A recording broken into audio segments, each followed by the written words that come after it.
Et bonjour à tous, bonjour à toutes, bienvenue dans ce nouveau numéro d'Avanti-Nice. C'est la reprise sur le terrain pour l'OGC Nice avec la reprise de l'entraînement et du coup forcément c'est la reprise des émissions pour la team Avanti-Nice. On est très content de vous retrouver, on est très content de reparler un peu du gym et de reparler football après 2-3 semaines de trêve pour nous aussi. On a un peu rechargé les batteries, on va revenir sur un rythme un peu lent pour commencer avec le peu de matchs qu'il y a, même si on se projette déjà dans les matchs amicaux qui vont arriver dans les prochains jours et courant du mois de décembre.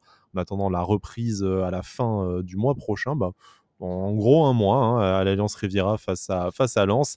Aujourd'hui, on va parler un peu littérature. Une fois n'est pas coutume, une émission qui m'a fera lire autant de livres que tout le reste de l'année et mieux préparer cette émission que mes examens. On va parler de l'importance des 3 points, le livre de Fabrice Bocquet qui a été nommé il y a quelques semaines nouveau directeur général de l'OGC Nice. Donc voilà, comment il imagine le management d'un club. Il en a fait un livre, on l'a lu et on va essayer de mettre ça en relation un peu avec la situation actuelle de l'OGC Nice, des premières décisions prises également, mine de rien, et puis El Famoso projet Ineos et projet sur 3 ans, voir dans quoi il peut s'inscrire là-dedans et en quoi il peut l'améliorer. Bien sûr, le monologue est déjà assez long, donc je vais m'empresser d'accueillir mes compères du soir. Il y a Pancho avec moi. Salut Pancho, comment ça va? Salut Sky, salut Jérémy. Écoutez, ça va super bien. Je suis très content d'être là avec vous ce soir. Et puis, ouais, reparler de l'OGC Nice, ça faisait un bon bout de temps. Donc, ouais, ravi. Petit spoiler du coup de la part de Pancho, c'est Jérémy, le 3e homme de la soirée. Salut Jérémy, comment ça va? Salut Sky, salut Pancho, salut à tous. Écoute, ça va très bien. On a fait une petite pause, mais je suis très content de revenir et de parler de ce livre qui m'a bien plu. Alors messieurs, on va rentrer tout de suite dans le vif du sujet. Ce livre écrit par Fabrice Bocquet qui revient essentiellement à 99%, tel un Bakikoné qui resterait niçois, sur ses années au FC Lorient. Un premier passage en 2009 et puis après surtout une plus grosse mandature de 2015 à 2020 avec une fin en septembre 2020. Il a pris ses fonctions à peu près 2 ans plus tard à l'OGC Nice, courant octobre, début novembre à peu près. Donc voilà, c'est le management d'un club qui était d'abord en Ligue 1, en Ligue 2, qu'il participe à faire remonter en Ligue 1, le développement du commercial, de l'image, le mercato, le choix d'un entraîneur. Il y a énormément de choses qui sont abordées dans ce livre. Mais avant, on s'est fait un petit plan en 3 parties pour discuter des thématiques qui nous ont intéressés. Mais on vous invite naturellement à lire vous-même le livre si le sujet vous passionne. Mais d'un point de vue général, messieurs, qu'est-ce que vous avez pensé de ce livre? Je ne vais pas trahir de secret, moi tout de suite, j'ai adoré. Enfin vraiment, tel Patrick Vieira et Miziane, j'ai adoré pardon, excusez-moi, c'est pas très sympa pour notre nouveau directeur général quand même, pour la référence à Miziane, mais non, voilà, vraiment j'ai adoré, j'étais passionné, c'est vraiment très intéressant. Il parle d'énormément de secteurs différents, de plein de choses dont on n'imagine pas, de management, d'organisation interne, mais de terrain, d'humain, enfin voilà. Et vous, est-ce que vous êtes plutôt Miziane, plutôt Ronny Lopez ou plutôt Amine Gouiri sur ce livre?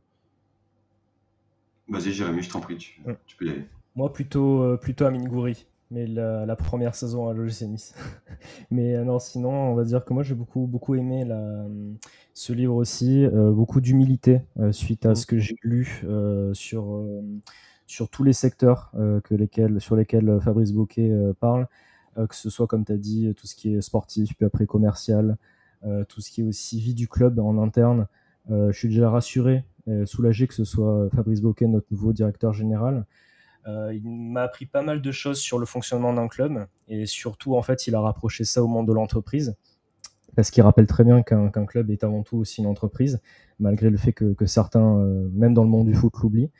Mais justement, c'était très intéressant de voir comment il approchait ça, comment son expérience aussi du monde de l'entreprise, chez McKinsey par exemple, l'a aidé pour se sortir de certaines situations dans FC Lorient.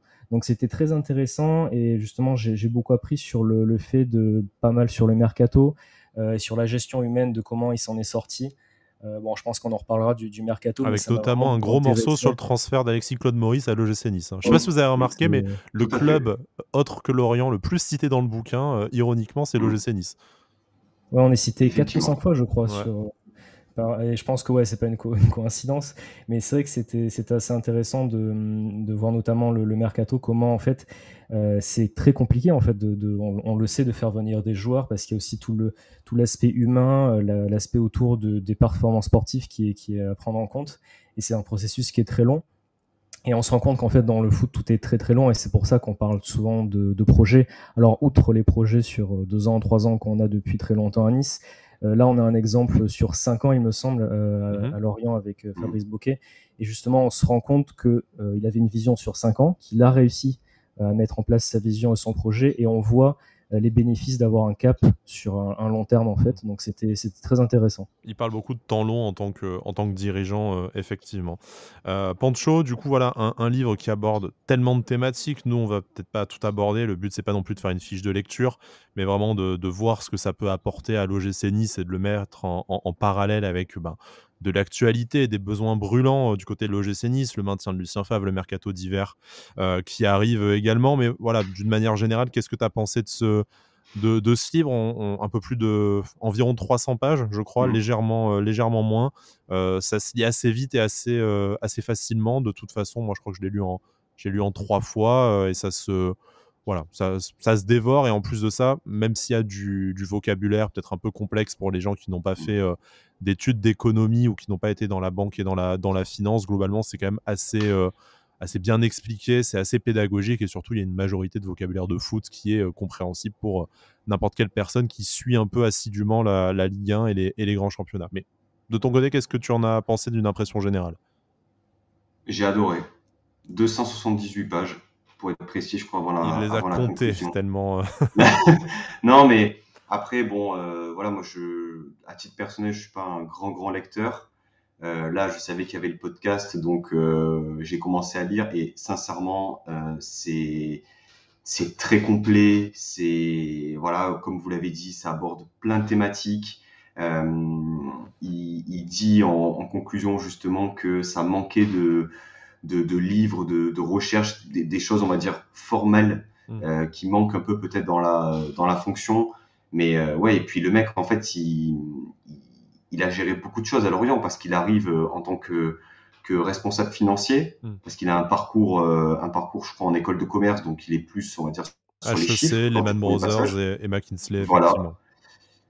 Et le deuxième passage, c'est la direction sportive, où il gère tout, la billetterie, les travaux sur le nouveau stade, etc. Donc, il a touché à tout à Lorient.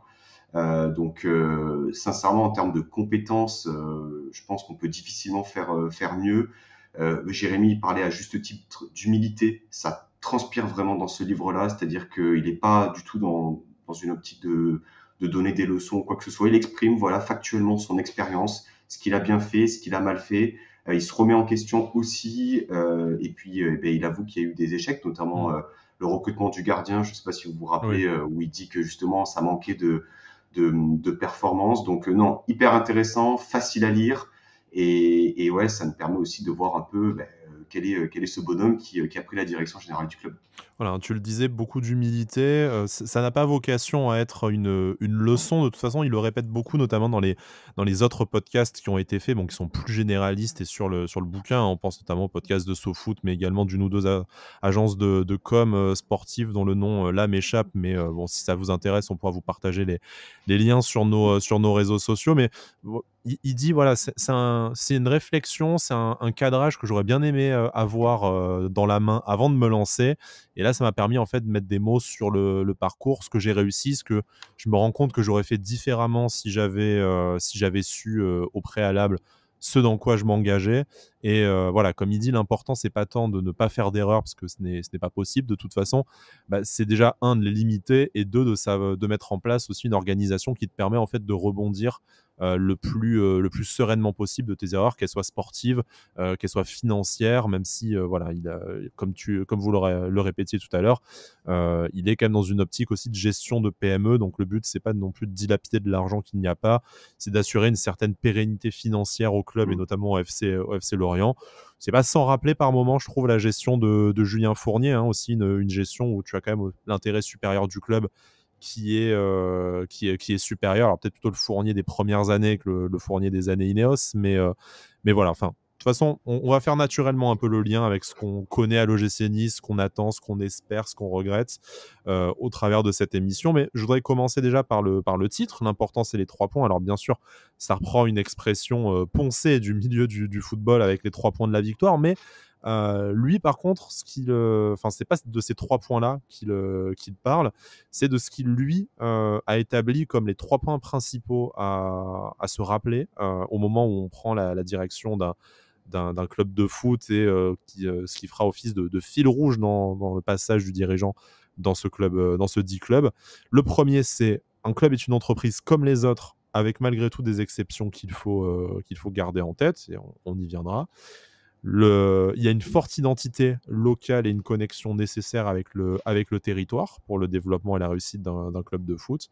Et un club de foot, c'est aussi une addition d'émotions et de relations entre êtres humains. Et ce dernier point, le côté émotion, on l'a quand même beaucoup entendu, notamment de la bouche de Jean-Pierre River pour faire venir les gens au stade. Mais voilà, on en parlera un peu plus tard. Messieurs, est-ce que voilà, sur ces 3 points-là, on commence quelque chose ou est-ce qu'on rentre tout de suite dans le vif du sujet, notamment ses pensées sur la question de l'entraîneur? On y parlera, on y viendra plus en détail à ces points-là, mais est-ce qu'il y a quelque chose d'entrée qui vous a marqué en fait de se dire que c'est vraiment de 300 pages, ces 3 points-là qu'on met en exergue? Moi, il y en a un, juste pour dire quelques mots dessus, c'est le second point sur l'identité du club. C'est vrai que les derniers temps, on en avait parlé, je crois, sur un des derniers podcasts qu'on avait fait avec Alric, notamment, on disait que tout ce qui était communication, tout ce qui était même les abgym, on regardait moins, parce qu'on avait un peu moins cette envie de se raccrocher au club et un peu moins cette sensation d'avoir une identité au sein du club. J'ai beaucoup aimé ces passages-là où en fait il s'est rendu compte que l'identité par exemple du FC Lorient en Bretagne était très importante pour d'abord être fort d'un point de vue culturel et identitaire localement, pour après prendre ça comme base pour être après plus sain financièrement, sportivement.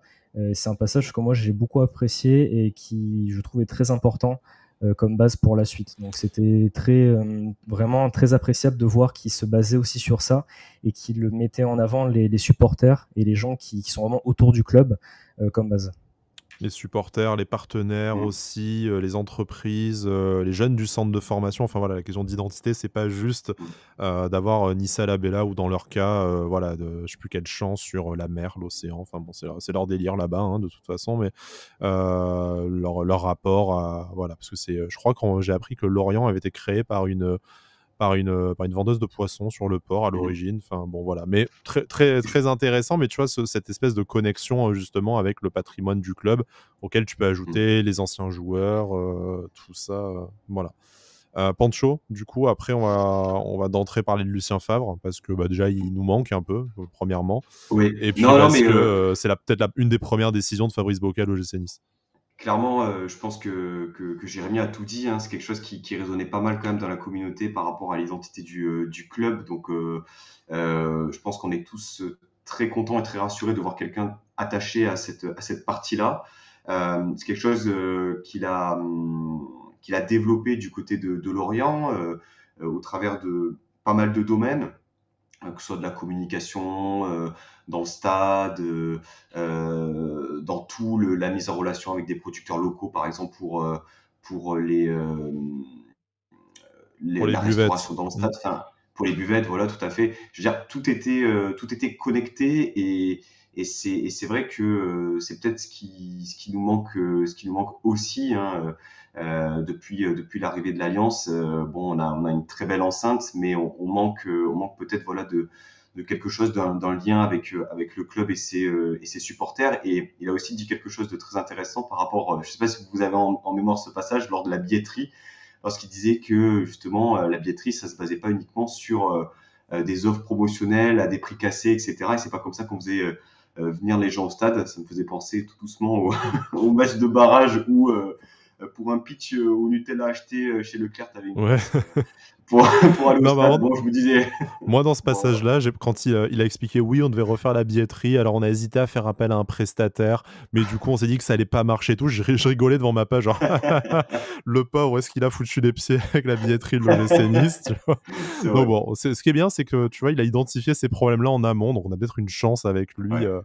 avec lui aux manettes d'avoir quelque chose qui va s'améliorer de ce côté-là. Mais écoutez, puisque vous avez tous les deux rebondi sur le même point, on va un peu changer l'ordre du programme, mais c'est pas grave, on est souple, bon pas physiquement, hein, mais plutôt souple on va dire dans l'organisation de cette émission. C'est vrai qu'il insiste très très souvent dans son livre sur la question d'identité. Alors on sait que fut un temps, ça a été un peu un gros mot au club. L'identité, c'est oui, on essaie quand même de sortir un peu l'OGC Nice du contexte Nice-Arto, niçois.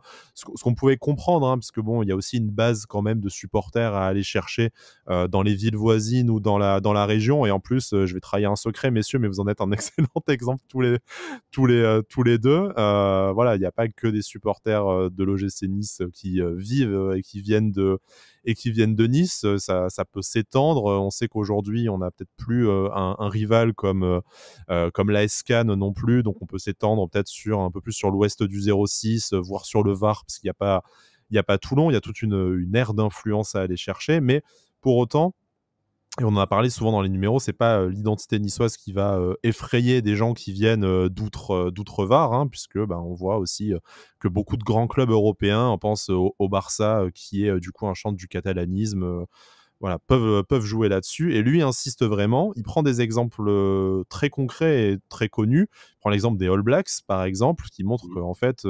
à travers la culture maori, le haka, une humilité, une recherche de performance vraiment fondée sur voilà, l'identité néo-zélandaise. Tu as une des meilleures nations de rugby qui vient d'un pays de 5 millions d'habitants.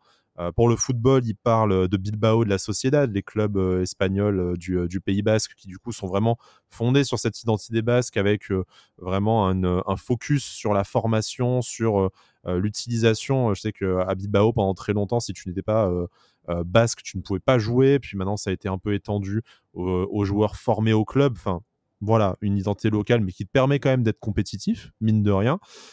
Sans aller jusque-là, lui insiste vraiment, il prenait des exemples à Lorient sur la présentation du nouvel entraîneur via une vidéo sur le port de Lorient, de l'habillage autour du stade, des vidéos, une banque de visuels, notamment par exemple pour la présentation du 11 type avec les joueurs. Entre chaque joueur, tu intercales des visuels de la ville et de la région. Donc vraiment, il insiste beaucoup là-dessus. Vous le rappeliez aussi, par exemple, sur la question des buvettes, augmenter la satisfaction client en faisant appel à des restaurateurs locaux plutôt qu'à un prestataire national. Il y a beaucoup de questions sur le stade également. Qu'est-ce que vous avez retenu? Alors, vous en avez un peu parlé, mais est-ce que vous pensez qu'en fait, l'OGC Nice a intérêt à aller dans ce sens-là, puisqu'on en vient quand même d'un territoire où il y a une identité culturelle qui est extrêmement forte?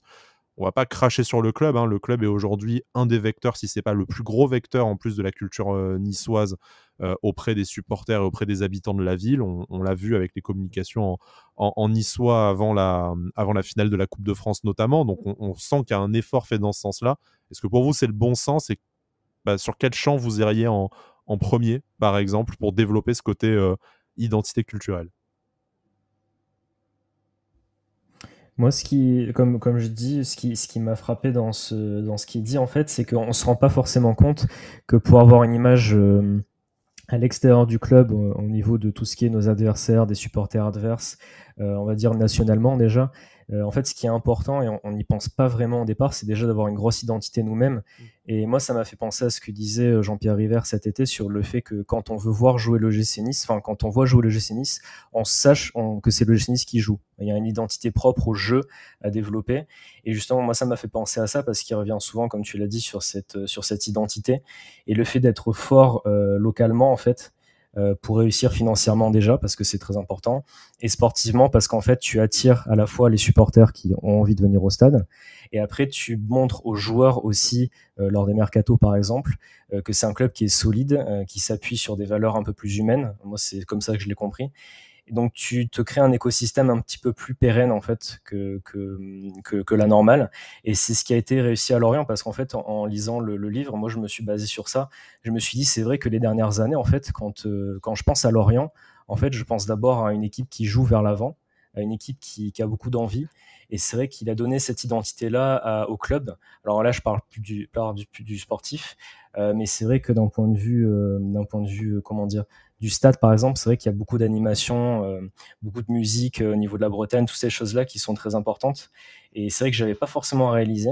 Et en lisant ce passage-là notamment, je me suis rendu compte qu'en fait c'était très important parce que Lorient c'est vrai que c'est un club qui est descendu en Ligue 2, mais ça a toujours été un club moi qui est resté un petit peu dans ma tête, et à chaque fois qu'on a joué contre eux, notamment au Moustoir, à chaque fois j'étais en mode bon, ça va être compliqué, parce que je savais que c'était une équipe qui allait être dure à manœuvrer, parce que c'était une équipe qui était vraiment créée pas avec des individualités, mais qui était créée avec un vrai fond de jeu. On en reparlera avec l'entraîneur, parce que l'entraîneur était vraiment là pour avoir un fond de jeu précis. Et justement, tu savais que c'était une équipe qui était costaude et qui était dure à bouger. C'était une équipe qui jouait ensemble. Et justement, ça venait du fait que tu crées d'abord une bonne base au sein du club pour après faire venir les joueurs que toi, tu as envie de faire venir, et faire venir des joueurs qui vont plaire au public. Donc, tu crées quelque chose qui crée un cercle vertueux. Et justement, ça prend beaucoup de temps, mais c'est ce qu'il a réussi à faire en tout cas. Oui, très juste le développement de Jérémy, hein, c'est vrai que le retour de Bocquet, le second, fait suite au départ aussi de Christian Gourcuff, hein, Mm.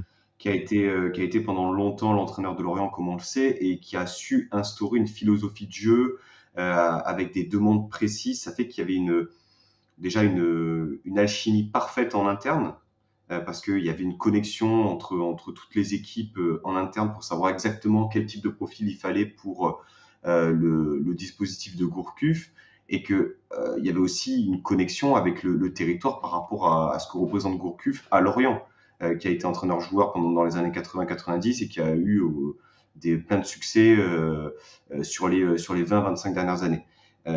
Et prendre ce virage-là aussi n'a pas été évident. Et quand on voit aujourd'hui que c'est l'ancien l'ancien directeur du centre de formation qui est l'entraîneur numéro 1, ben, ça coule de source aussi. Donc, il parle aussi de quelque chose qui m'a beaucoup interpellé. Là, le lien avec l'OGC Nice, il est tout trouvé, c'est l'anticipation. Mm. L'anticipation. Parce que nous, c'est vrai que depuis cet été, on découvre ce terme, hein, l'anticipation. Hein. L'anticipation joue énormément sur le confort au travail.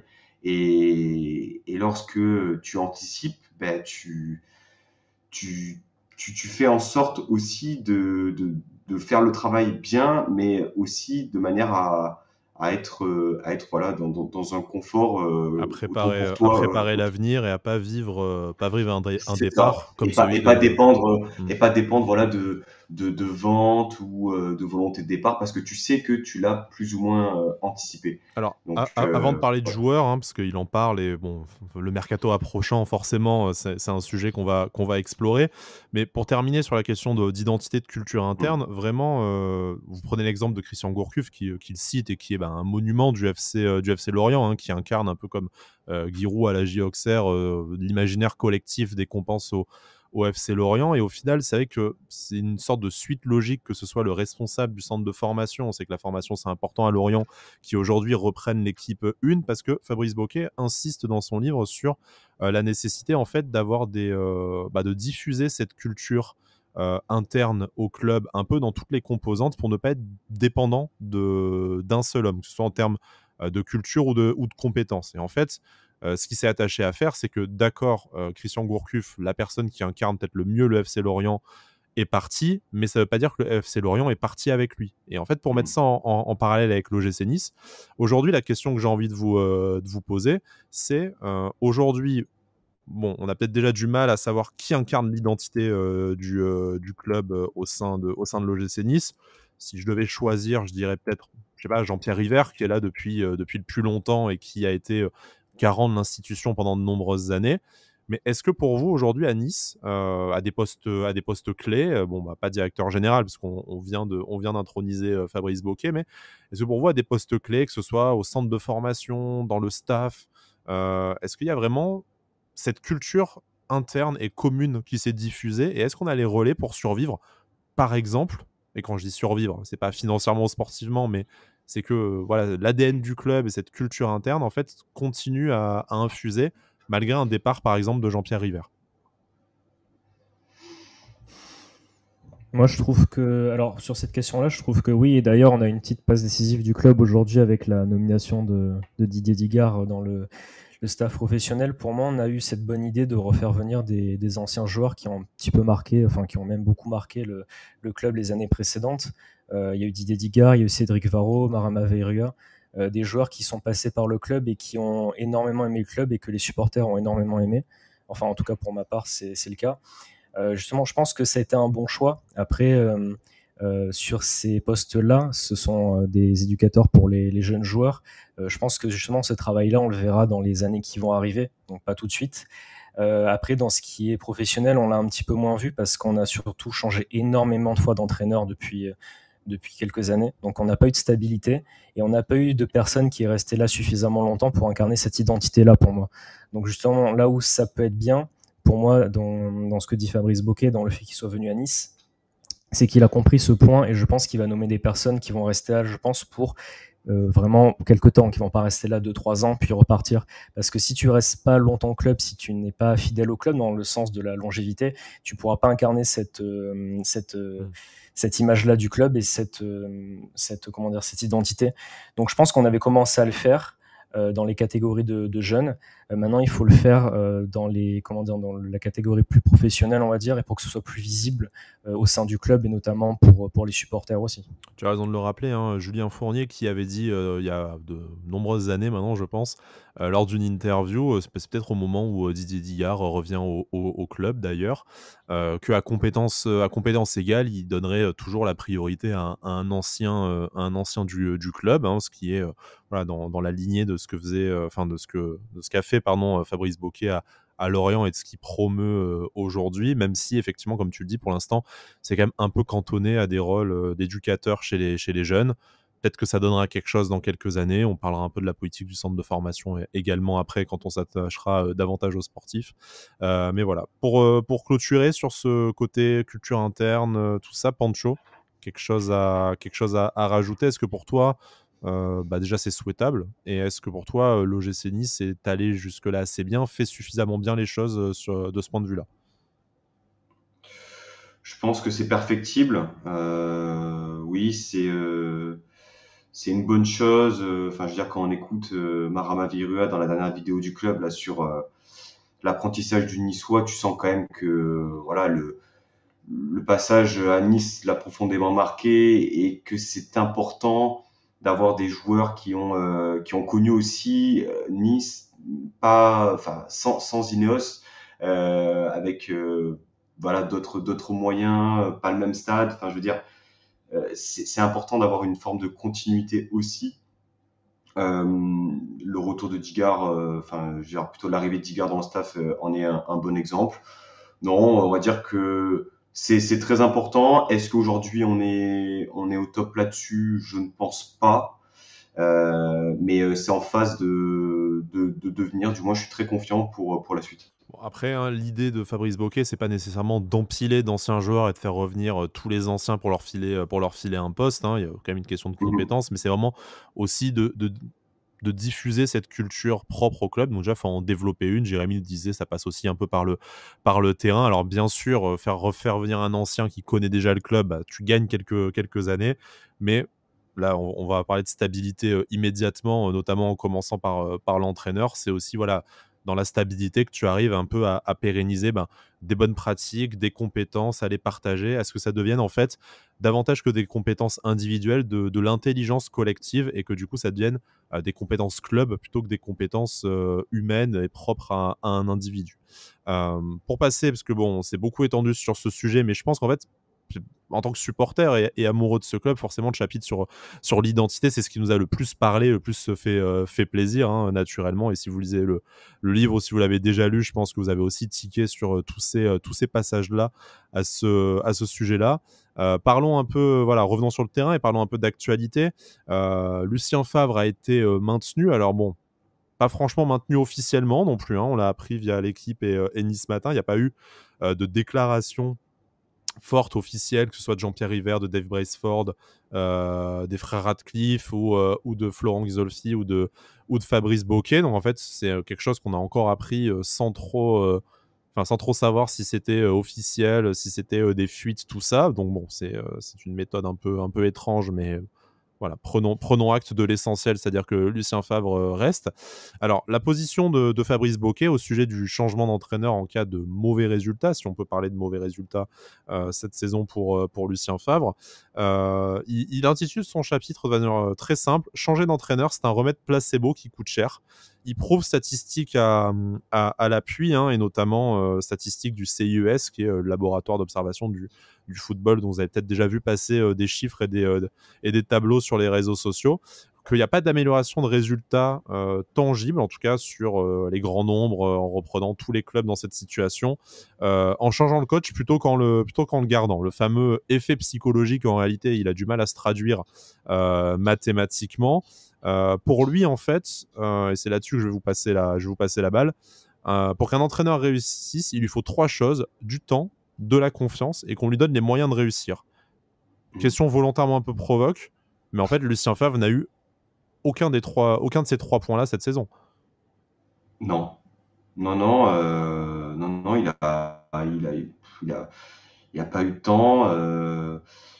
Il a demandé certaines choses, il les a eues, mais il n'a pas tout eu. Donc oui, ça résonne énormément par rapport à la situation actuelle.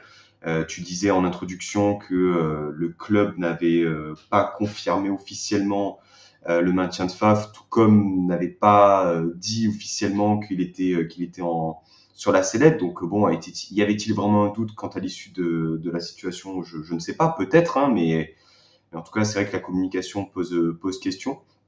Et pour revenir justement à Bocquet, oui, je pense qu'au bout d'un moment, c'est le bon sens aussi.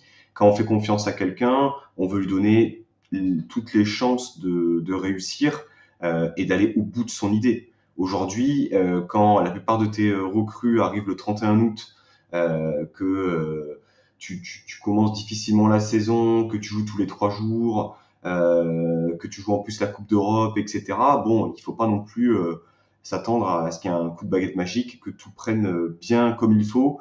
Donc ça me paraît être la bonne décision. En plus de ça, on va dire qu'en termes de popularité aussi, il y a aussi une dimension liée aux supporters qui est que si tu te sépares de Favre, tu envoies quand même un message qui est que voilà, on a quand même changé d'entraîneur combien 4-5 fois sur les 2 dernières années.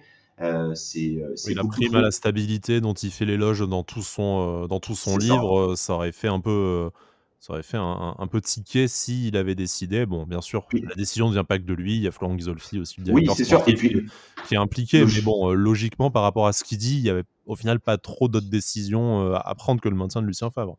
c'est sûr. Et puis, l'OGC Nice, c'est quand même dans son histoire, enfin, du moins depuis la remontée en Ligue 1, c'est quand même un club stable par rapport à ses entraîneurs. Rarement il y a eu un départ de coach en cours de saison. Il y a eu Vieira, il y a eu Olé Nicole, il y a eu Roy avec Marciguière, mais on va dire que c'était plutôt une réorganisation interne. Mais il y a eu très très peu de départs en cours de saison. Donc c'est vrai que même par rapport à la culture club dont on parlait tout à l'heure, c'est pas quelque chose de commun. Donc oui, c'était la décision qui me paraissait, qui nous paraissait, je pense, la plupart des supporters comme étant la plus cohérente. Maintenant, voilà, un petit peu déçu de ne pas avoir justement cette prise de parole. Alors je sais qu'on n'est pas tous d'accord là-dessus, mais au bout d'un moment, s'il y a un doute, s'il y a un peu de vague, eh bien tu prends la parole, ne serait-ce déjà pour te présenter, c'est quand même la moindre des choses, mais aussi pour réaffirmer la confiance en ton entraîneur. Ouais, moi pareil sur ce sujet-là. Ce qui m'a beaucoup plu sur ce domaine-là, c'est justement le rapport aux émotions et à la pression des médias. Bon, on a eu l'exemple parfait avec Lucien Favre, justement avant la trêve, quand il a été interviewé sur Amazon. J'ai bien aimé le fait qu'ils disent que justement, quand on veut changer d'entraîneur, alors bon, moi je suis très content que Lucien Favre reste, je pense que c'est clairement la meilleure décision, parce que justement il dit, très bien, les résultats ne sont pas là, mais déjà, est-ce que les résultats et le contenu des matchs vont de pair ou pas? C'est très important. Voilà, j'ai beaucoup aimé ce passage-là parce que c'était très intelligent, j'ai trouvé, de poser ça sur la table et de dire, très bien, ça ne va pas, on change d'entraîneur, mais on le remplace par qui? parce que c'est bien beau de changer d'entraîneur, mais si tu n'as pas un entraîneur qui va te mener là où tu veux aller et dans les mêmes conditions, ben, ça ne sert pas à grand-chose de le changer. Donc ça, c'était très, très important. Et justement, il se mettait pas mal en avant. Et j'ai bien aimé aussi le passage où il parle de Jean-Michel Aulas et sur le fait que généralement, il est très au soutien de son entraîneur, sur le fait de se mettre en avant et de protéger son entraîneur aussi. On va y venir au rôle du dirigeant, mais juste pour faire, j'ai pris la capture d'écran parce que j'ai beaucoup aimé le passage dont tu parles, Jérémy, sur la question du changement d'entraîneur. Voilà, ce qu'il dit exactement, ouvrez les guillemets, un club qui réfléchit à se séparer de son entraîneur en cours de saison doit se poser la bonne question.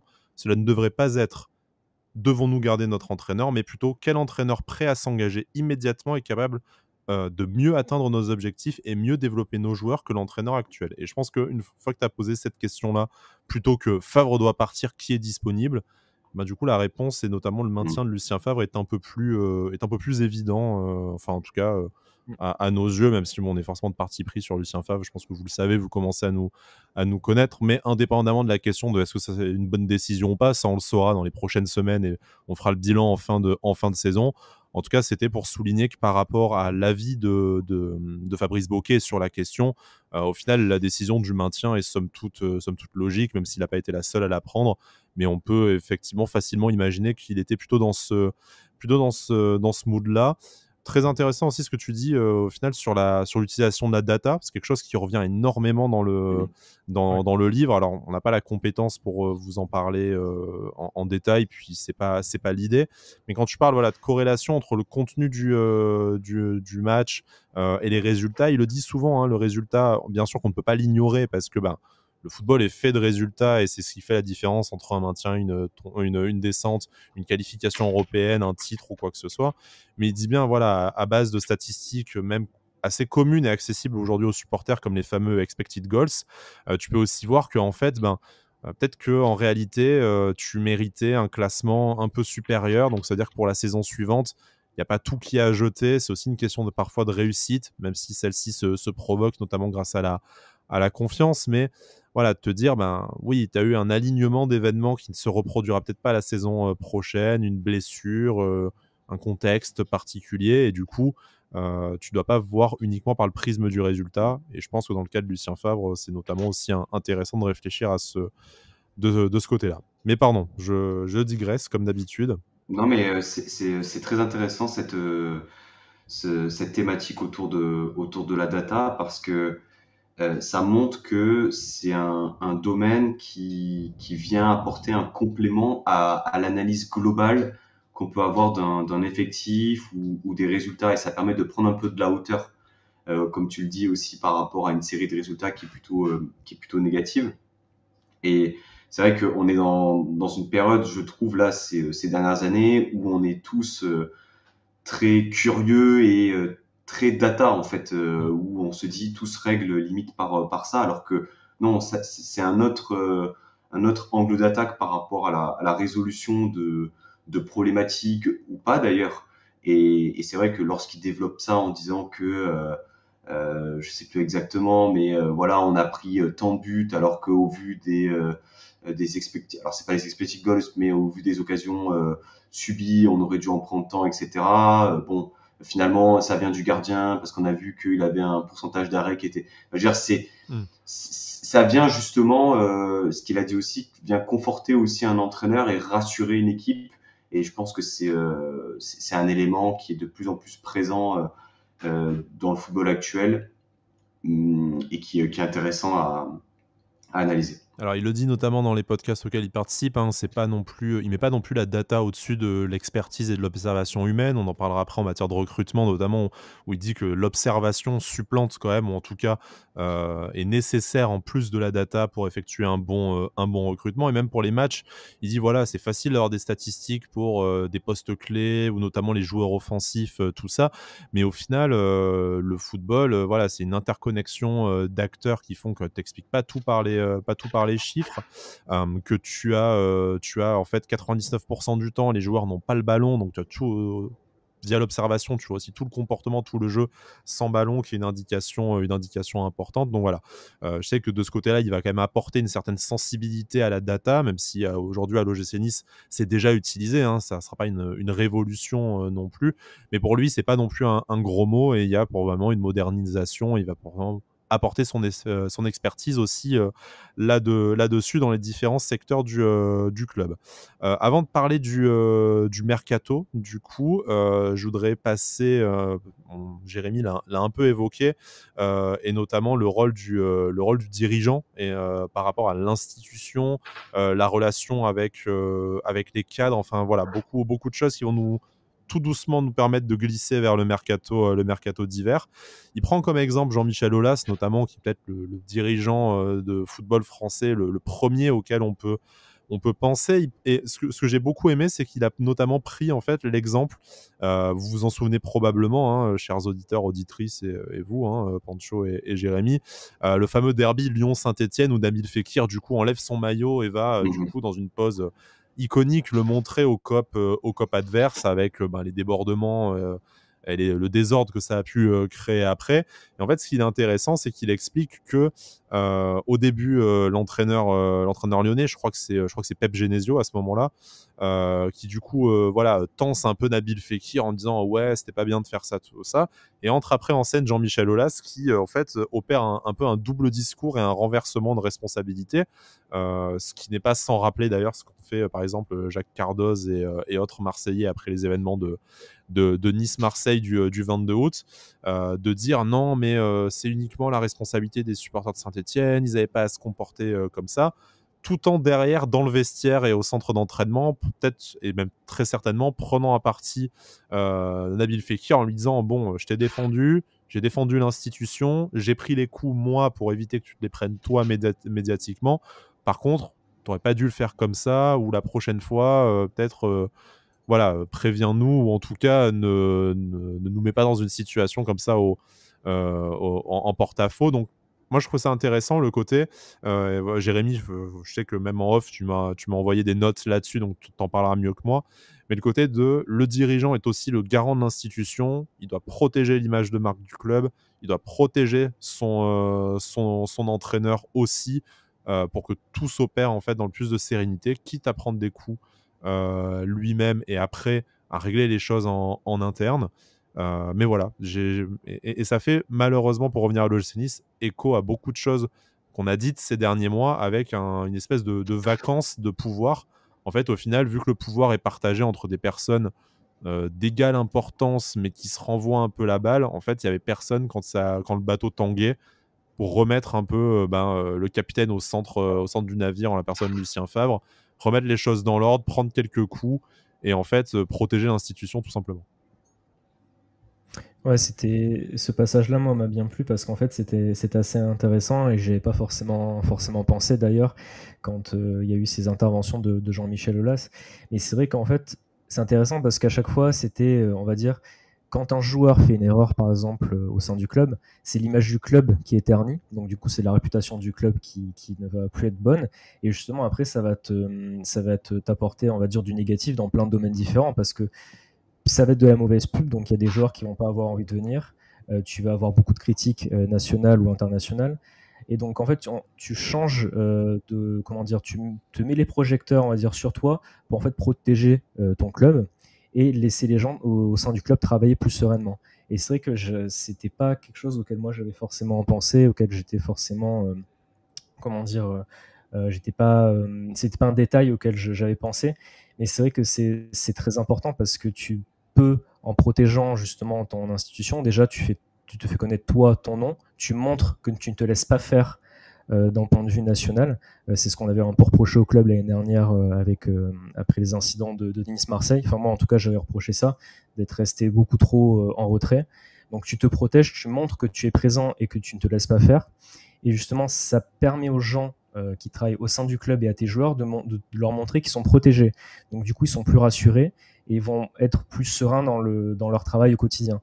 Donc, c'est un passage qui était très important et justement, j'ai bien aimé parce que ça te montre que c'est qu'un club de foot est justement une entreprise, mais avec une spécificité justement, avec plein de spécificités. Et pour moi, ça en est une, de protéger cette institution-là d'un point de vue externe. Et c'est un de ces 3 points d'ailleurs. Donc non, c'était un passage qui était vraiment, vraiment intéressant. Et c'est vrai que j'ai pas mal réalisé, parce que c'est vrai que Jean-Michel Aulas, c'est aussi souvent sur Twitter, qu'il protège tout le temps son club. Et c'est quelque chose qui est quand même... on peut être d'accord avec lui ou pas, il le fait pour son club et c'est quand même une bonne chose. Donc c'était vraiment un passage qui était intéressant. Et justement, ce qui m'a plu aussi, parce qu'on parle de l'entraîneur, parce que c'est le sujet un peu d'actualité, moi ça m'a un petit peu gêné justement que le club ne prenne pas le temps de conforter Lucien Favre. Donc là, quand on va leur poser la question, ils vont dire « Ah non, mais pour nous, Lucien Favre, ça n'a jamais été une question. C'est les médias qui se sont dit que... Ouais. Voilà, alors qu'on sait très bien que c'était pas le cas. Mais justement, ça aurait montré peut-être à Lucien Favre de dire non, on conforte Lucien Favre, il n'y a aucun problème. Lucien Favre, il se serait dit, ah ben super, je suis conforté, je peux me remettre dedans, travailler à 100%. Il se serait même pas posé la question, je pense, il était beaucoup plus serein. Donc la communication externe aide à l'interne dans le club, je pense.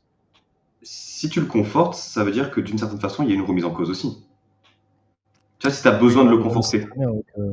Non, ouais, mais on savait très bien qu'il y avait des doutes. Tu réponds à une question médiatique. Je veux dire, au lieu de le laisser se démerder seul à répondre 17 fois à la question jusqu'à ce qu'il craque nerveusement face à Lyon, ce que humainement on peut comprendre. Je veux dire, il y a quand même eu 27 articles sur est-ce que c'est le dernier match de Lucien Favre, le départ, il y a Pochettino, il y a machin et tout. Et en fait, tu as peut-être dû entendre une fois Jean-Pierre River dire non, mais pourquoi vous parlez de ça alors que, bon, à aucun moment, tu as un mec qui arrivait en tapant sur la table en disant écoutez, notre entraîneur, il a signé un contrat de 2 ans, son projet, c'est de nous permettre d'atteindre la Ligue des Champions dans les 2 ans. Le sujet ne se pose pas, enfin, la question ne se pose pas avant cette échéance, donc arrêtez de poser la question. Aucun dirigeant n'a fait ça. Tu vois, c'est pas juste faire un article en disant oui, on a lu les rumeurs de départ, mais on va le garder encore un petit peu. Ça, je suis d'accord avec toi que ça veut dire permettre de semer le doute en disant on y a réfléchi, mais finalement non.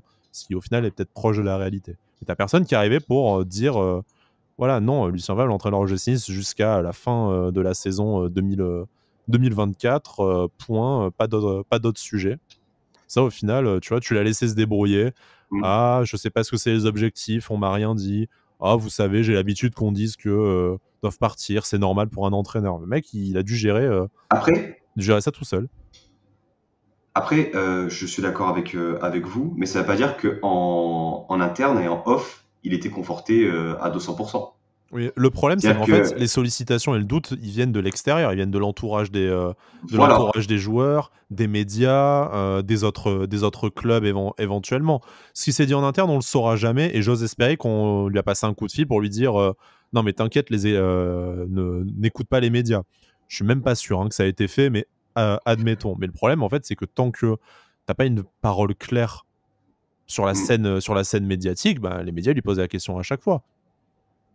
Et pour faire le lien justement avec ce que vous dites et reconnecter un peu le sujet avec Bocquet, justement, il incarne un peu il incarne l'organisation, il incarne le club mais c'est vrai que j'ai pas le souvenir à Lorient qu'il ait eu des prises de parole, parce que finalement, entre nous, qui savait que le directeur général de Lorient avant qu'il signe à Nice, il avait Loïc Ferry au-dessus de lui, qui est quand même aussi un président rompu à l'exercice médiatique, qui communiquait là-dessus. Ça n'a pas besoin d'être lui en particulier, mais il faut que quelqu'un porte la voix de l'institution. Normalement, c'est un des dirigeants.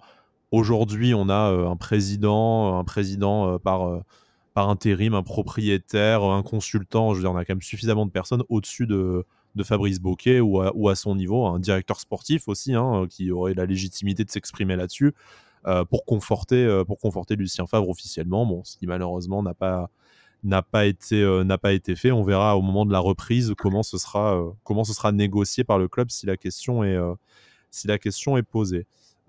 Messieurs, je m'en veux de vous couper parce qu'en plus, bon voilà, c'est l'OGC Nice. On a adoré ce livre, donc on pourra en parler pendant des heures. Mais on est déjà quasiment à 3/4 d'heure d'émission et on a un gros morceau parce qu'on va parler quand même de l'effectif et du mercato. Donc du coup, on se doute que cette émission va va durer encore un certain temps. Alors Pancho, je ne vais pas faire une annonce pour une future émission qu'on n'a pas encore tout à fait programmée, mais on va commencer à parler de certaines choses et notamment de l'organisation d'un effectif tel que idéalement Fabrice Bocquet la souhaiterait. On va pas faire joueur par joueur aujourd'hui, on se réserve le droit de faire une émission dédiée là-dessus avant le mercato, mais déjà pour un peu infuser cette idée à nos auditeurs et leur en parler. Du coup, voilà, pour lui, et ça se rapproche également de ce que Julien Fournier avait décrit il y a quelques années en interview, où c'était 24 joueurs avec 3 groupes de 8 qui ont des thématiques différentes entre les joueurs de club, les jeunes, tout ça. Du coup,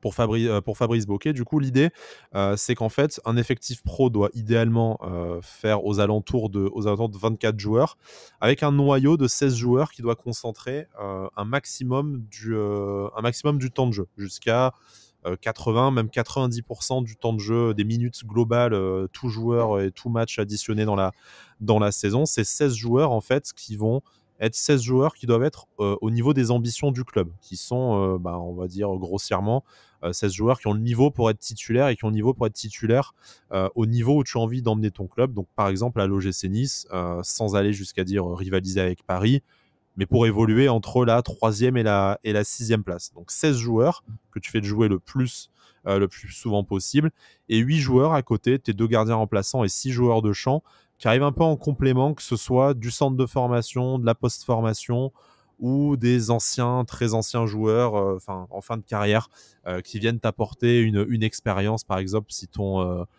effectif est très jeune. Mais voilà, 16 joueurs principaux, 8 joueurs de complément qui t'apportent quelque chose, soit du développement pour l'avenir, soit de l'expérience. Déjà, juste pour parler chiffres, avant de parler de l'intérêt de cette méthode et l'intérêt que ça aurait pour l'OGC Nice sur la deuxième partie de saison, on se l'est fait sur notre groupe WhatsApp un peu en off. Moi, le noyau de 16 joueurs qui sont à la hauteur des ambitions du projet Ineos aujourd'hui, je pense qu'à Nice, on en est très, très, très loin. Je crois qu'en ayant été le plus gentil et le plus généreux que je puisse être, j'ai dû arriver à 11 ou 12, et il y a des noms que j'ai mis histoire d'arriver à un nombre à 2 chiffres. Mais je pense qu'on se situe peut-être entre 8 et 12 joueurs qui sont aujourd'hui à la hauteur des ambitions Ineos. Donc en fait, tu es entre la moitié et les 3/4 de ce qu'on devrait être selon la vision de Fabrice Bocquet. Sachant que maintenant, il y a 5 remplacements. Et que si tu as justement ces 16 joueurs-là qui sont ultra compétitifs, ça peut clairement te permettre de changer la dimension de match. Je te rejoins. Je pense qu'aujourd'hui, ces 16 joueurs, on en est loin. Et pour revenir justement sur le passage de Bocquet là-dessus, c'est intéressant parce que tu vois un peu comment est créé cet effectif-là. L'intégration des jeunes aussi. À Lorient, il y a un très très bon centre de formation, comme on le sait. Donc par rapport, si on transpose par rapport à l'OGC Nice, aujourd'hui, quand on regarde notre 11 type, sur le 11 type, déjà, t'as pas 11 joueurs au niveau des ambitions du club. Exactement, parce qu'aujourd'hui, ton latéral gauche titulaire, c'est Jordan Lotomba.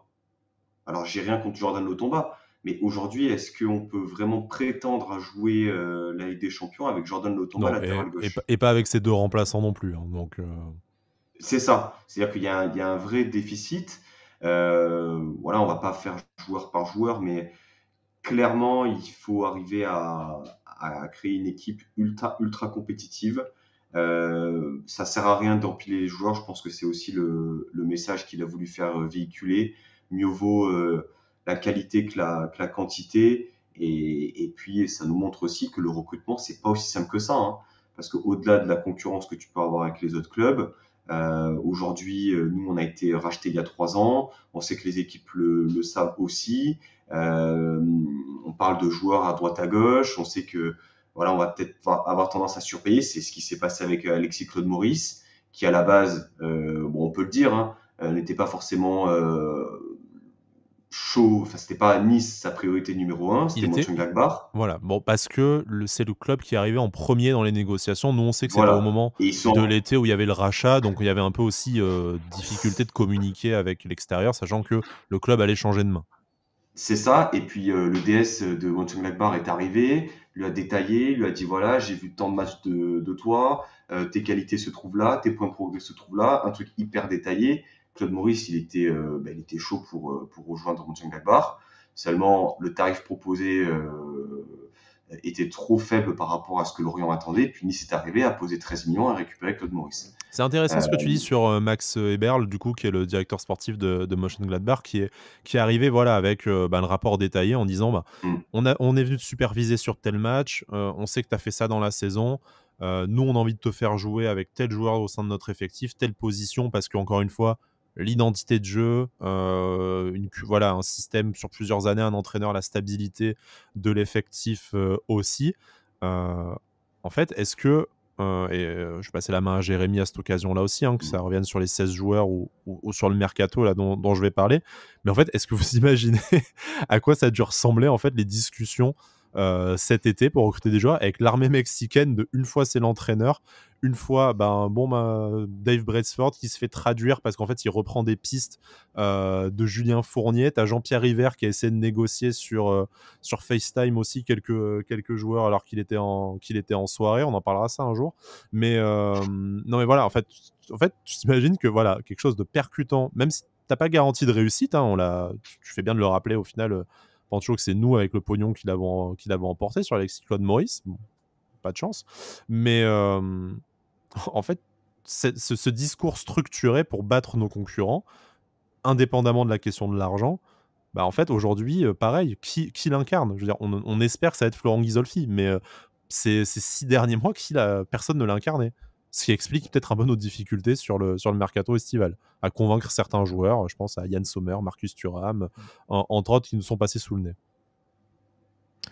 Ouais, tout à fait, parce qu'en plus, justement, comme on l'a dit pour Alexis Claude Maurice, quand tu montres un joueur ça revient souvent dans les conférences de presse, quand un joueur dit oui, ce club-là me voulait vraiment, on a l'impression qu'il le disait à chaque fois, mais en fait là, ça prend un peu plus son sens, parce que quand le club te dit, tu as surtout ces axes de progression-là, ça montre au joueur déjà qu'il est compris, et ça, d'un point de vue sportif, mais aussi on parle beaucoup de l'accompagnement sur le terrain et sportif, mais aussi l'accompagnement en dehors du joueur et comment tu l'intègres au club quand il change par exemple de pays surtout, comment tu l'intègres justement au processus du club. Qui a pensé au à Kasper terrain, Schmeichel en lisant ce passage?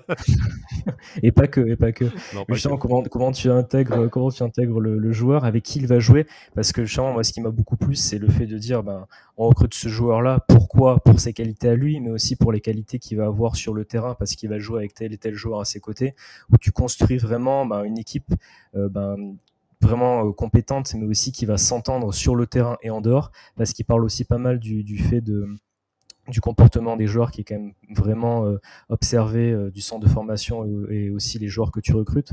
Donc dans la construction d'un effectif, c'est très important. Et ce qui m'a plu aussi, c'est l'aspect centre de formation qu'il intègre pas mal dans le fait de dire, au lieu de recruter typiquement un joueur qui va venir au lieu de recruter un joueur externe, en fait, on va faire venir un jeune du centre de formation. Et justement, il ne faut pas trop recruter pour ne pas bloquer des portes justement à ces jeunes du centre de formation. Et ça Donc, nous il y a une vraie rappelle les logique belles années Claude Puel et Julien Fournier, du coup, qui avaient C'est ça. déjà Ouais, totalement adopté cet état d'esprit-là. Pour un peu des raisons c'est ça, financières, mais malgré tout avec une certaine réussite. il y a vraiment un cycle à mettre en place. C'est comme je le disais tout à l'heure, un cercle vertueux où tu construis un effectif de manière logique et sur le fait de dire tel joueur va jouer à ce poste-là dans tel rôle, avec des joueurs qui sont dans tel rôle autour de lui. Donc c'est une construction qui est un peu plus logique. Et justement, s'ils arrivent à mettre déjà un cap et une vision, et après, à partir de cette vision-là, construire une équipe, c'est ce qu'il a l'air d'avoir fait à Lorient, ce qui a plutôt bien marché. Ce qu'a fait aussi Florent Ghisolfi à Lens et qui a plutôt bien marché. Donc j'espère qu'ils vont réussir à le mettre en place aussi. Mais c'est vrai que c'était assez intéressant à voir depuis quelqu'un qui travaille dans le foot. Et comme le disait Pancho tout à l'heure, il y a un mot qui est ultra important, c'est l'anticipation. C'est de dire, en fait, on veut recruter ce joueur-là, mais c'est pas de dire, ça fait 2 semaines qu'on est sur ce joueur-là, on va essayer de le faire venir. C'est un processus qui est beaucoup plus long et il faut avoir anticipé à l'avance de l'avoir fait venir Et s'il ne pour vient avoir pas, le avoir un plus plan B. d'arguments possible. C'est ça aussi, voilà, de dire, s'il lui vient pas, ne pas avoir mis 100% sur ce joueur-là et après se retrouver sans rien. C'est de dire, essayer d'être sur plusieurs dossiers en même temps et d'avancer de manière intelligente sur ces dossiers-là pour pas se retrouver sans personne. Donc c'est un équilibre à trouver comme dans tout son livre de toute façon. Moi, c'est le mot équilibre qui m'a marqué. C'est trop un équilibre dans le mercato et dans toutes les autres composantes du club. Je crois que Juste pour... Vas-y, après je Ouais, voudrais rajouter quelque chose, mais vas-y, Pancho. Juste pour ajouter quelque chose par rapport à ce que dit Jérémy, à Lorient, Bocquet, c'est la période où Enzo Lefebvre est titulaire sous Pellissier en Ligue 2. Bocquet, avant de partir, il récupère Chalobah en prêt de Chelsea et Terem Moffi. Bocquet, c'est aussi la vente de Guerrero à Dortmund. Enfin, je veux dire, pour un club à la hauteur de Lorient, sans vouloir lui faire offense, c'est quand même des sacrés bons coups. Donc, bon, ça, je trouve que ça inspire confiance. Et tu l'as dit aussi, Jérémy, Ghisolfi. L'exemple, je pense, le plus parlant, c'est Seko Fofana, qui était voulu par l'Europe tout entière avant de signer à Lens, qui a su convaincre le joueur de signer à Lens et de gagner moins d'argent aussi, je pense. Donc, bon, des fois, voilà, il faut savoir mettre en avant un projet et savoir être persuasif aussi. Je voudrais juste ajouter quelque chose que, Jérémy, tu as tout dit, sauf un truc qui est peut-être pas le plus important ou qui est peut-être le plus évident sur la nécessité d'avoir cette stabilité et ce noyau de joueurs au final, après faire appel à ton centre de formation ou à tes jeunes au maximum. Mais j'aimerais quand même en parler parce que je trouve que par rapport à l'effectif actuel de l'OGC Nice et aux dépenses d'Ineos, moi ça m'a vraiment... Enfin, j'ai fait le rapprochement tout de suite. Ce que dit Fabrice Bocquet qui est assez intéressant, c'est aussi dire travailler avec un effectif limité, ou en tout cas limité en termes de turnover, en termes de joueurs que tu vas débaucher d'ailleurs, ça te permet aussi un meilleur investissement sur chaque joueur, parce que tu as une enveloppe qui est, on va dire, fixe pour ton mercato, mais en fait, si tu dois recruter 5 ou 10 joueurs, mathématiquement, tu mets 2 fois plus d'argent sur tes 5 joueurs que si tu dois en recruter 10. Et en fait, j'ai l'impression, à l'OGC Nice, que ces dernières saisons, et notamment cet été, on a dû faire venir énormément de joueurs sur lesquels on a mis des sommes qui sont pas ridicules. Il y a 10 ans, on en aurait rêvé de mettre ces sommes-là. Mais en fait, à force de mettre, et tu peux même remonter à des mercatos antérieurs avec Julien Fournier, notamment par exemple le premier mercato sous Ineos, de mettre des 10-15 millions, mais sur une quantité de joueurs, plutôt qu'en fait de mettre ces 10-15 millions sur un seul joueur, mais avec un plus gros salaire, ou mettre un gros 30 millions sur le joueur qu'il te faut. Je pense aussi que c'est un peu dilapidé la force de frappe d'Ineos en mettant des transferts, on va dire, moyens plus sur des joueurs qui n'ont pas forcément apporté quelque chose parce que tu as été obligé de viser trop de postes différents, donc tu n'as pas pu faire venir un joueur qui te faisait de la plus-value. Et en fait, je vois ce que tu as... Et voilà, ce que tu as fait cet été, en réalité, tu as mis de l'argent et des gros salaires sur plein de joueurs devant, au lieu de te concentrer sur un joueur qui allait t'apporter vraiment quelque chose. Au milieu de terrain, n'en parlons même pas. Il n'y a peut-être pas de grosses indemnités de transfert, mais tu as enquillé un nombre de joueurs et de gros salaires aussi qui font que tu n'as pas fait venir le profil que voulait Lucien Favre. Tu as fait venir 4 joueurs qui se complètent vaguement. Et voilà. Donc je trouvais ça intéressant de se dire que c'est aussi... c'est pas forcément une question de moins dépenser, mais aussi de mieux dépenser, de mieux cibler, de te permettre de viser même une gamme au-dessus, ou en tout cas des joueurs qui sont au niveau de tes ambitions. Parce qu'en fait, si tu as 100 millions, si tu fais un mercato où tu as 100 millions mais que tu as besoin que de 3 joueurs, tu sais que tu as des chances de taper dans un niveau supérieur par rapport à ce qu'on a fait ces dernières saisons, où au final on a changé à chaque fois 10 joueurs tout l'été. Donc forcément, tu peux pas faire venir de top players, indépendamment de l'attractivité du club, plein de choses différentes. Je voudrais terminer et on va passer au mercato. Du coup, sur en tout cas la façon dont ils souhaitent s'organiser, plus que les profils. On n'est pas dans le secret des dieux qui compte viser. Il cite également Ferran Soriano, qui est l'ancien numéro 2 du Barça et qui est aujourd'hui directeur exécutif du City Group, donc quand même pas la moitié d'un, hein, du coup, qui navigue dans les hautes sphères des plus grands clubs mondiaux, tout simplement. Pour lui, une équipe qui gagne, c'est le produit de l'engagement des joueurs et de l'effectif euh, et de l'équilibre de ton effectif, magnifié par le talent individuel de tes joueurs. Donc en fait, ce que Fabrice Bocquet explique, notamment parce que il s'est rendu compte que l'une des saisons où il manque l'accession, en fait, ils ont pris un maximum de points face au premier du championnat, mais très peu face au dernier. Tiens donc, ça ressemble un peu à l'ADN de l'OGC Nice.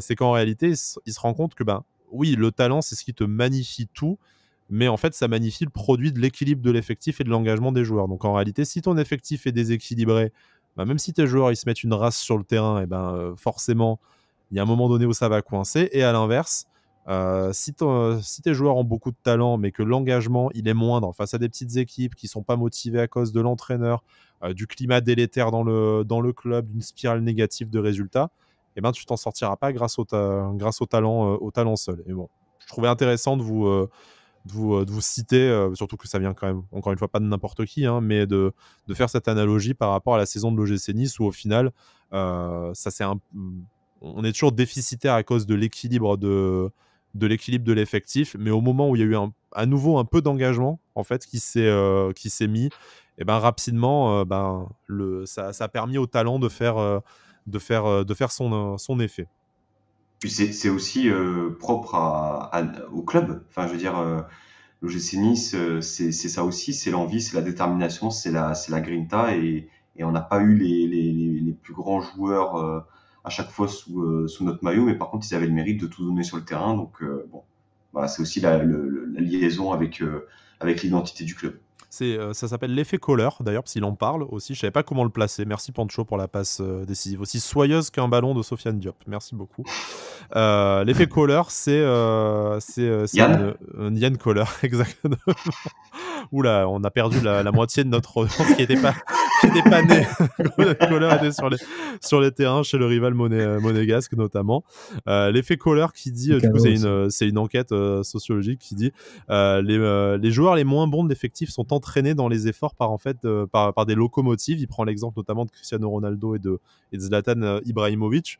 Moi, je vois bien l'exemple d'un Dante, par exemple, d'un Mario Lemina. On sait que voilà, ils ont eu cette fameuse discussion après la défaite face à Angers, juste avant la première trêve internationale de la saison. Et en fait, quand ces joueurs se sont remis en ordre de marche et ont remontré l'exemple sur le terrain, et ben les joueurs qui étaient peut-être un peu moins bons, un peu en déficit dans l'effectif, et ben ont aussi réenclenché la machine. Alors bon, ça ne change pas l'équilibre de l'effectif, ça ne change pas le manque de talent à certains postes, mais en tout cas, tout de suite, on a retrouvé une certaine cohésion parce que tu avais tes deux joueurs exemplaires, en tout cas sur le terrain, qui ont montré la voie et qui du coup ont poussé les moins bons, les moins exemplaires à en faire plus, ce qui après collectivement a porté l'OGC Nice à un plus haut niveau. Et Fabrice Bocquet le dit aussi pour l'entraîneur notamment, il y a deux types d'entraîneurs. C'est si tu as un effectif où tu as plein de jeunes joueurs, et encore une fois je pense à Claude Puel, et ben avec ton expérience tu vas servir un peu de guide, tu vas avoir l'autorité sur tout le monde et tu vas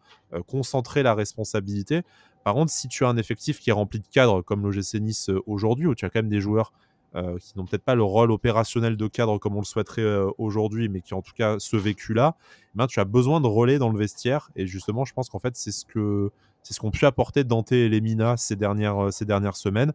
Et au-delà du terrain, je pense aussi que la remise en question d'un Kasper Schmeichel, du coup, qui s'affirme maintenant sur le terrain, eh ben, ça a un peu aussi participé à valoriser toute l'équipe. En tout cas, moi, c'est dans ce que j'ai lu de ce livre-là, le lien que j'ai pu faire avec la situation de l'OGC Nice.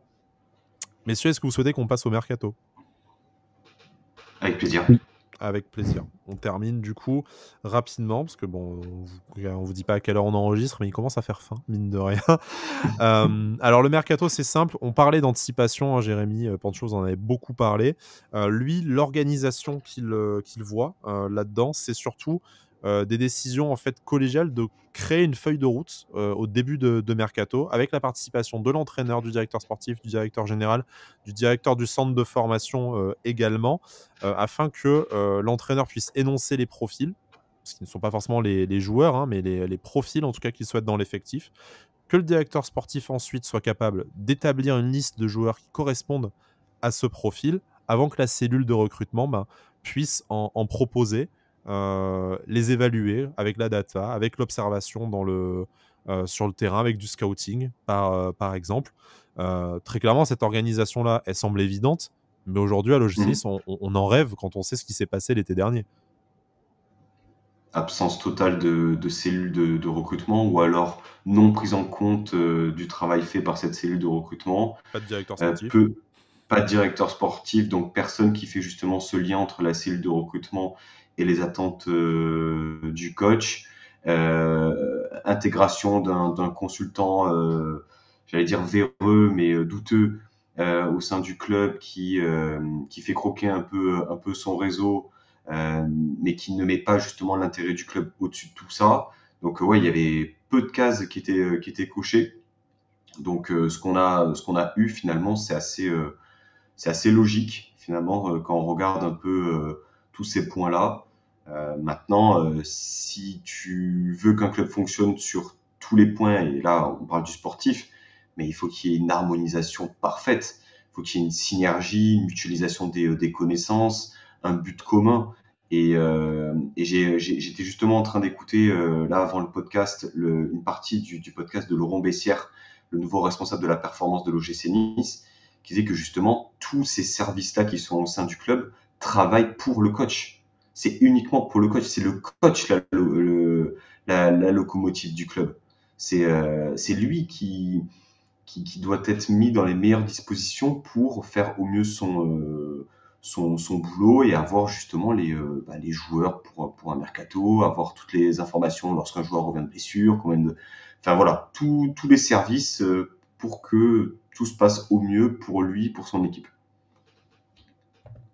Ouais, puis ce qui est important justement, c'était comme tu le dis, cette organisation-là avec le directeur sportif, la cellule de recrutement, c'est quelque chose en fait de l'extérieur. Tu te dis bon bah c'est facile, c'est organisé comme ça, tous les clubs sont organisés comme ça. Et en fait, c'est compliqué de faire tourner cette organisation-là et ce processus-là, parce que le problème c'est que si tu n'as pas de feuille de route et que tu n'as pas une base sur laquelle tu peux t'appuyer et qui a été définie par un directeur et acceptée par tout le monde, en fait, à un moment donné, tu perds tout le temps du temps à revenir entre chaque partie de l'organisation où tu dis en fait on voulait recruter ce joueur-là, mais la cellule de recrutement elle n'était pas forcément sur ce type de joueur-là. Le directeur sportif pensait que la cellule de recrutement était. Donc du coup, ça crée des dissonances entre chaque partie si c'est pas clair. Et c'est là où la communication est très importante. Et lui, il en parle souvent qu'il y avait souvent des réunions et des questionnaires aussi à l'intérieur du club pour être sûr que tout était compris et que tout le monde était sur les mêmes longueurs d'onde, la même longueur d'onde. Mais du coup, c'est très important à mettre en place. Et si c'est pas bien mis en place, ça peut très vite partir dans tous les sens. Donc c'est important qu'il y ait une personne qui prenne les décisions, mais que ce soit des décisions qui soient acceptées et comprises par tout le monde.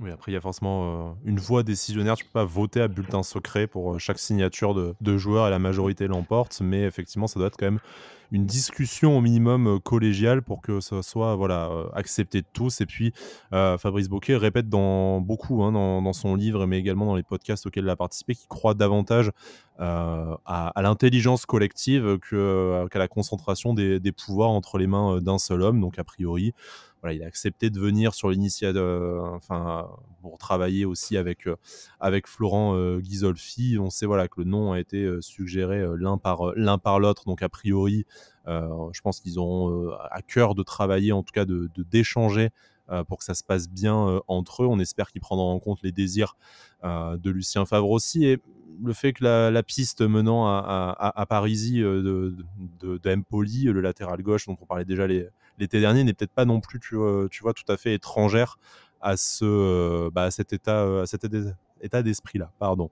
J'en perds mes mots, mais la mission commence à être très longue. Pour une émission de reprise, en plus, on s'est quand même chauffé tout de suite. Terminons, puisque il faut bien terminer cette émission. On reparlera de l'OGC Nice la semaine prochaine, de toute façon, avec un nouveau livre.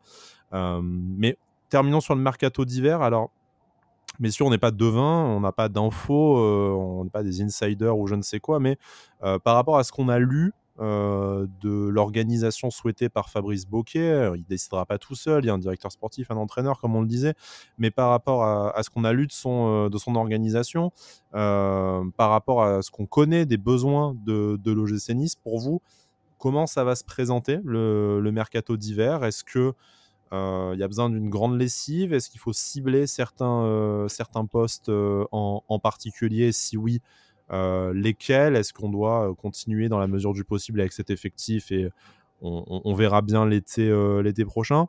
Juste pour nos auditeurs qui n'auraient pas lu le livre, Fabrice Bocquet parle notamment de l'effet Castrol, qui est la théorie du maillon faible, en disant que c'est quand même beaucoup plus facile d'améliorer ton poste le plus faible, parce que si tu l'améliores ne serait-ce que de 50%, et ben du coup ton équipe sur 10 joueurs est 5% meilleure, tandis qu'en fait ton meilleur joueur, tu vas galérer et dépenser beaucoup d'énergie et d'argent pour l'améliorer de ne serait-ce que 1%. Je ne sais pas si c'est très clair la façon dont je l'ai expliqué, C'est très clair. voilà, mais en plus ça permet de créer de l'homogénéité dans ton effectif, de ne pas avoir vraiment de poste faible, d'avoir un effectif davantage équilibré, plutôt que comme on l'a fait l'été dernier, mettre toute la thune sur les postes offensifs et vachement moins ailleurs. Donc voilà, l'effet Castrol que je connaissais pas, mais qui je pense donne quelques indices sur la stratégie à adopter pour le mercato d'hiver.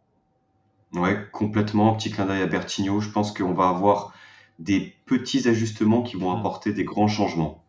C'est-à-dire que là, je pense que Ghisolfi il est au four et au moulin avec Bocquet et sans doute d'autres personnes sur le mercato. Sébastien Schilacci notamment, qui a rejoint le club Oui, aussi.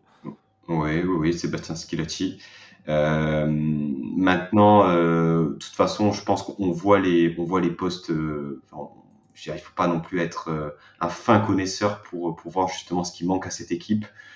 Tu le dis très régulièrement, Sky, on sait depuis janvier 2022 qu'on a besoin d'un latéral gauche. Là, si on va pas chercher un latéral gauche lors du mercato hivernal dans la peau d'un numéro 1, je comprends pas, en fait.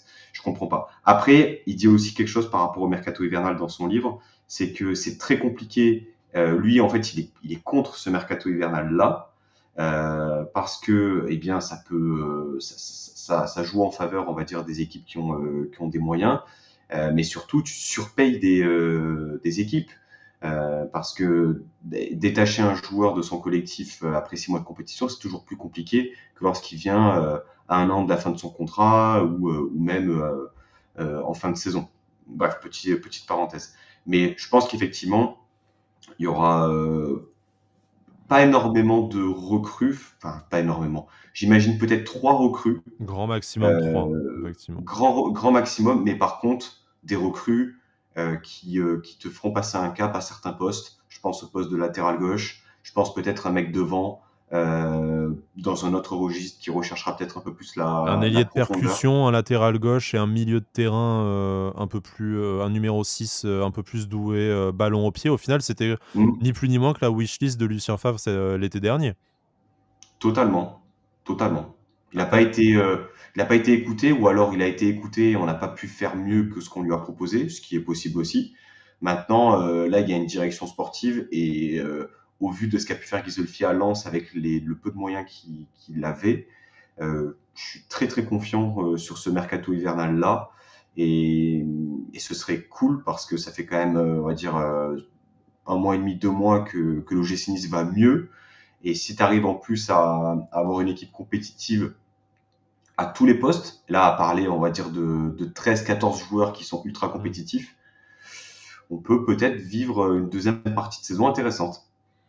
Jérémy, voilà, il y a peut-être 3 postes identifiés, on fera peut-être pas les 3 joueurs. Le latéral gauche, c'est évidemment la top priorité. Peut-être un joueur un peu plus de percussion devant. Je pense que c'est peut-être les 2 joueurs qu'on peut espérer. Au milieu de terrain, c'est déjà très fourni. Ça semble compliqué d'ajouter quelqu'un sans plusieurs départs. Pour toi, c'est la bonne stratégie, déjà, premièrement. Et est-ce qu'à ton avis, c'est ce qu'on peut attendre, tout simplement, du mercato d'hiver de l'OGC Nice? Oui, exactement. Moi, alors comme tu l'as dit, milieu de terrain, je pense pareil. Je pense que ça va être compliqué, à part pas mal de départs, de recruter à ce poste-là. Après, je suis d'accord sur les latéraux, c'est pas vraiment, c'est pas vraiment suspense. C'est vrai qu'on en parle très souvent et c'est le poste pour moi qui est prioritaire. Et apparemment, d'après les premières rumeurs qu'on voit, ça a bien été identifié, donc c'est bien.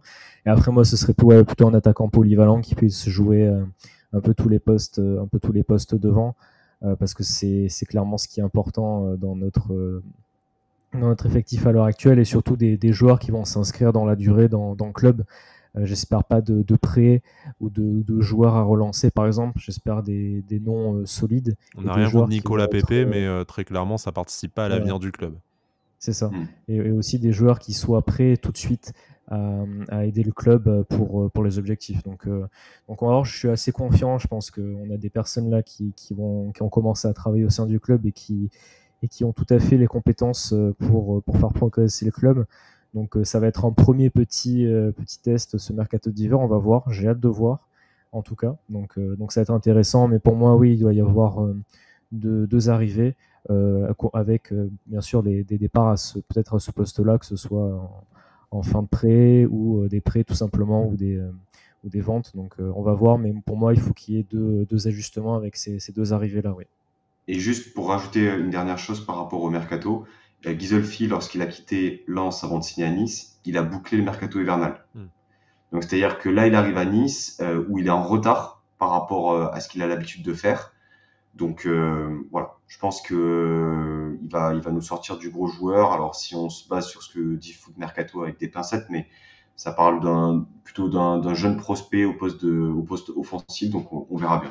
Ouais, comme Bamba Dieng au final qu'on a qu'on a raté pour des raisons, pour d'obscures raisons, mais qui s'éclate à la Coupe du Monde, hein, donc du coup ça Voilà, apparemment ça le a du genou va bien. potentiel. Voilà, le genou va très bien. Pour l'instant, il tient, il tient. Messieurs, il est temps de conclure cette émission marathon, mais en fait, voilà, hein, 300 pages résumées en 1h20, et puis la situation de l'OGC Nice. On avait envie de reparler du gym, on avait hâte, même si on était bien aussi en vacances pour recharger les batteries. La semaine prochaine, nouvelle semaine, nouveau livre, Les Diables du Gym de Mario Cordisco. Il nous fera le plaisir d'être avec nous et avec Alric et moi dans l'émission pour parler de son livre et pour revenir sur quelques souvenirs de joueurs belges. Bon, pas toujours des succès, quelques anecdotes folkloriques, bien sûr, on pense à Julien Vercoetrenne. Mais voilà, on verra tout ça avec lui la semaine prochaine, et puis on va rentrer doucement dans la compétition avec le retour des matchs amicaux et de la Ligue 1 courant du mois de décembre. Messieurs, merci beaucoup de m'avoir accompagné. C'était un plaisir de vous retrouver en format émission, et puis on se reparle très vite. Merci chers auditeurs, chères auditrices, et Issa Nissa. Nissa. Issa Nissa.